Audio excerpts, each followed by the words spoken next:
الحمد لله وحده والصلاة والسلام على من لا نبي بعد. أما بعد، فأعوذ بالله من الشيطان الرجيم. بسم الله الرحمن الرحيم.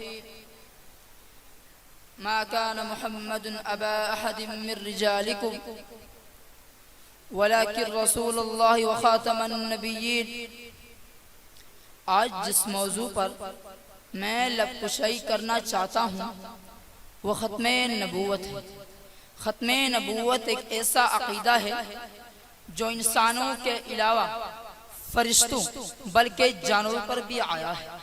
خدا کی جو بھی مخلوق ہے، جو آسمان کے اوپر ہو یا آسمان کے نیچے، زمین کے اوپر ہو یا زمین کے نیچے، سب مخلوق پر ختم نبوت کا عقیدہ آیا ہے.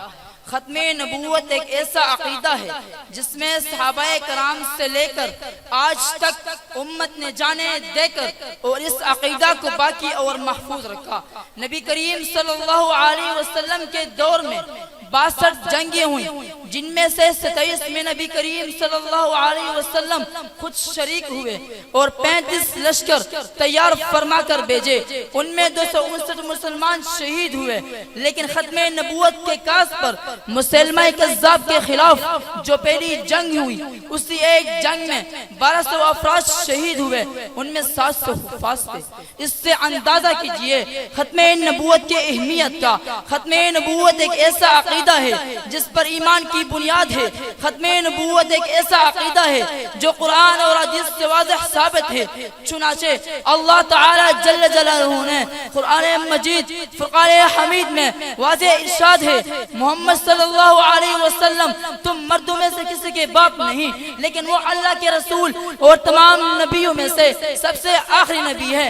حضرت انس بن مالک رضی اللہ عنہ سے یہ حدیث منقول ہے کہ نبی کریم صلی اللہ علیہ وسلم نے ارشاد فرمایا، تحقیق رسالت اور نبوت ختم ہو چکی ہے، بس میرے بعد نہ کوئی رسول ہے اور نہ ہی کوئی نبی. اور فرمایا میں نے آ کر کسر نبوت کی تکمیل کر دی، یعنی انبیاء کا جو سلسلہ حضرت آدم علیہ السلام سے شروع ہوا اور حضرت محمد صلی اللہ علیہ وسلم پر ختم ہو گیا، مکمل ہو گیا. اب نبوت کی تکمیل ہو گئی. اب نہ کوئی نبی ذلی اور بروزی تشریعی اور غیر تشریعی نہیں آ سکتا. جی ہاں جناب صدر علی وقار، ختم نبوت ہمارا عقیدہ بھی ہے اور عقیدت بھی. ختم نبوت ہمارا ایمان بھی اور ہماری جان بھی. ختم نبوت ہماری محبت بھی ہے اور ہمارا عشق بھی. ختم نبوت ہماری زندگی بھی اور مقصد زندگی بھی. ختم نبوت ہماری عبادت بھی ہے. ختم نبوت ہمارا مشن بھی اور ہماری منزل بھی. نہ جب تک کٹمروں میں خواجہ یسرف کی حرمت پر، نہ جب تک کٹمروں میں خواجہ یسرف کی حرمت پر خدا شاہد ہے کامل میرا ایمان ہو نہیں سکتا. خدا شاہد ہے کامل میرا ایمان ہو نہیں سکتا. وما علینا الا البلاغ.